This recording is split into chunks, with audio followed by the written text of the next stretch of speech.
Hi there, in this video, I will give you a quick guide on how you can migrate data from Google Workspace to Zoho Mail.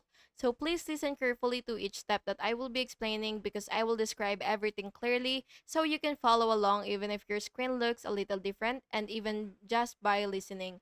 So before starting, you have to make sure that you have Google Workspace admin access and you have the built-in tool which is migration, and this will help you move emails, contacts, and calendars to Zoho Mail efficiently. And so you have to make sure that you have the full access to the website and you do have the plan that supports this feature or that supports this tool.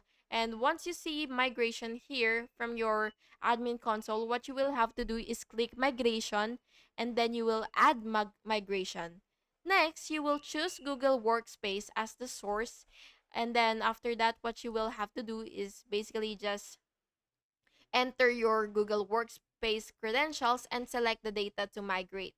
So the emails, the contacts, the calendars, and all that stuffs. And then you will start the migration and monitor the progress. And finally, you will just have to verify all data is imported correctly in Zoho Mail. And that's it. Thank you so much for watching this video, and I really hope it was helpful for you. And if it was, please make sure to like and subscribe for more videos like this. Thank you and have an awesome day.